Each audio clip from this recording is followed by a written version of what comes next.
Hey you, what are you doing?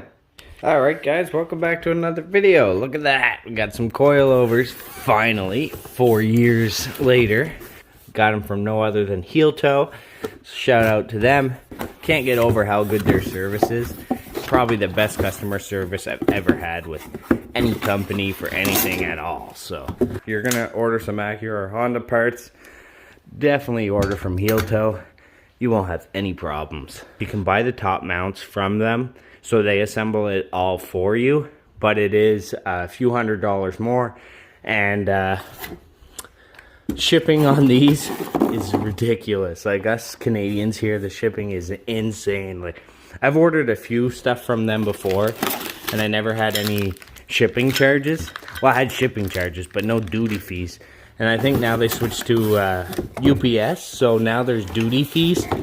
And so the shipping on these to my address was $250 for the coilovers and A-Spec combined.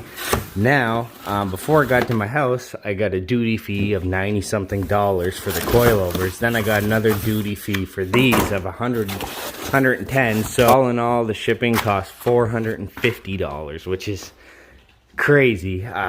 So unfortunately, that's the only downside for the Canadians, is we have to pay shipping and duty fees for all our car parts, because not many Canadian companies out there making aftermarkets for cars, unfortunately. These are the Tein Street Advance Z or SAS. So got a couple stickers here. Also, I lost my phone mic, so I apologize for the sound quality. It's probably going to be junk, but the video, we'll get it as detailed as we can. So here goes. So it's a 12 mil for these, 14 mil for the other four. Boom, boom. These are all finger loose pretty much as soon as you loosen them.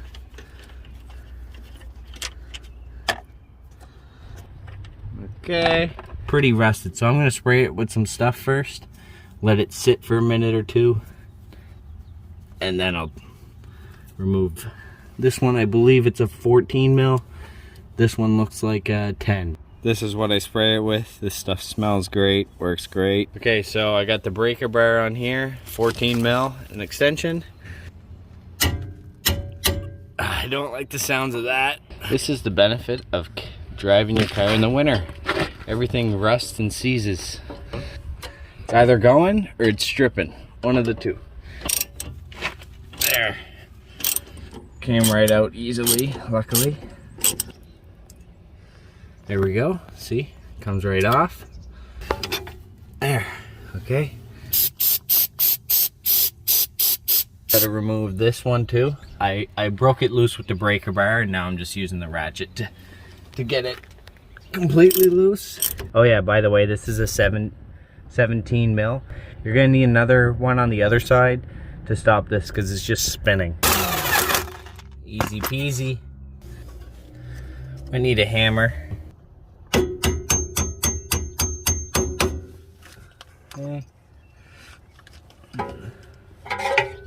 Okay, so got this long bolt out, had to hammer it out. So I got this bolt out with this in there.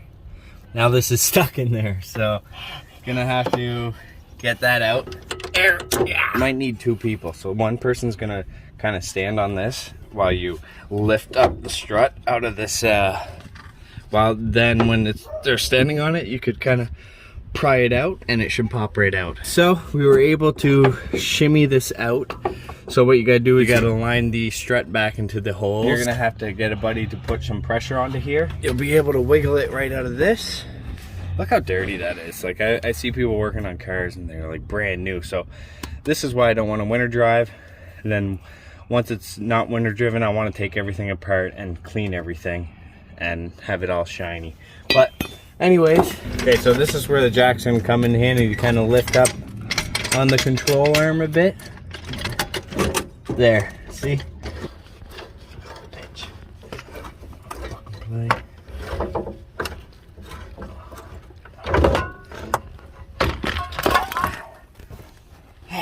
Now I'm gonna clean this up and switch it over to the other one.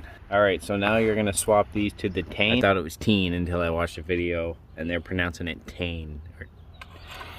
So just go ahead, put that there. So I'm gonna bring this up about halfway to the treads, and now what I'll do is I will count each one of these treads and then just do the same on the other side. An inch and a half. There is a little notch in your OEM top mounts, which is gonna go right in this part here. So make sure that the notch lines up.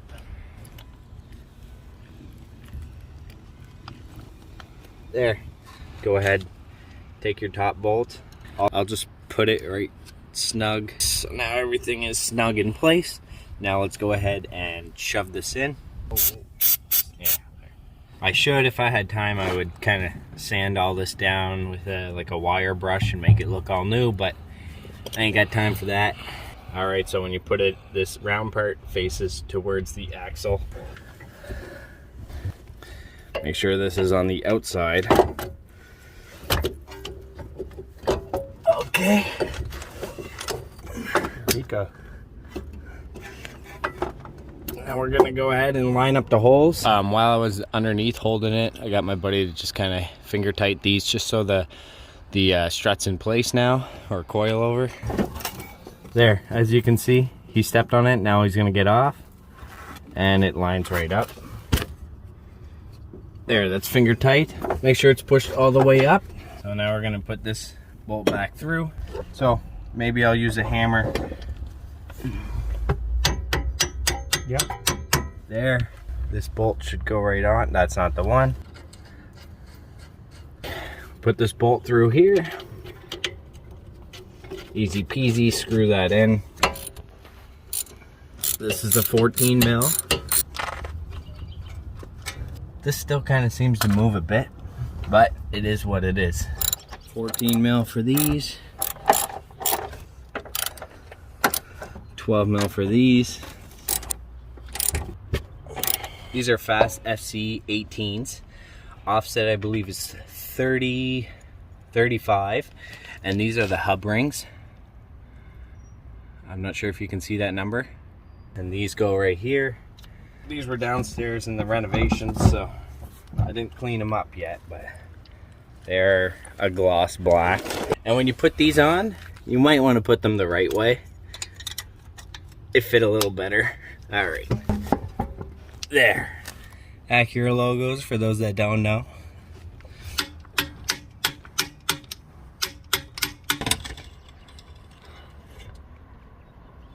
I don't really know. I must have did something wrong here, because look at that. This is the part I forgot. This goes in here. Do not forget that. Guys, it won't work. There we go.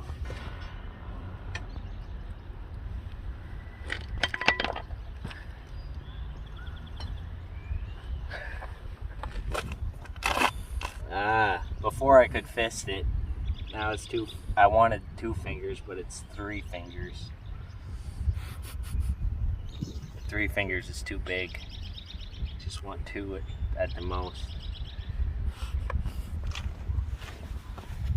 I wanted 2 fingers, but it's 3 fingers. 3 fingers is too big. Just want 2 at the most.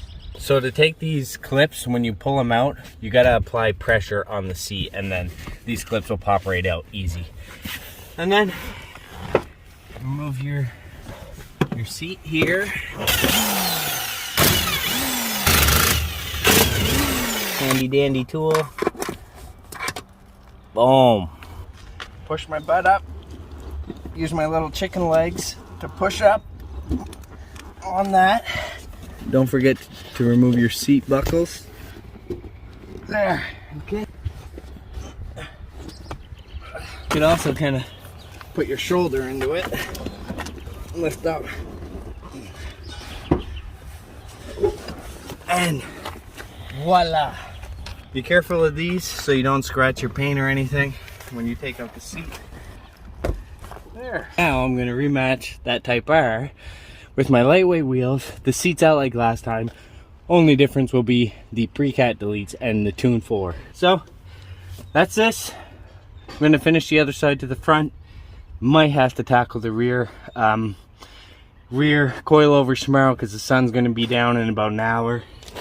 But I'll pick it up tomorrow. Alright guys, so this is the next day. And as you can see, even one finger, like I'm still touching the tire. So when I turn the wheel, there's a clicking noise coming from it. So I was reading, and it's I need to adjust the preload.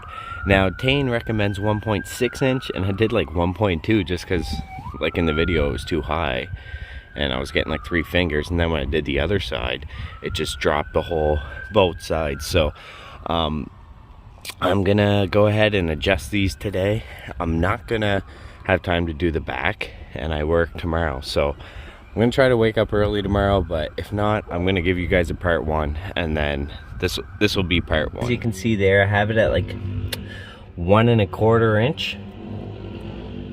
Friggin' bicycles with engines on them, loud as hell. Needs to go to about there, so I gotta raise it up almost 1/2 inch. So you're gonna put one tool like that, and then you're gonna put the other one like this. This line here is 1 3/4, so I'm gonna put it to right there. As you can see there, it is at 1.6. So measure this before installing them. It'll make it easier.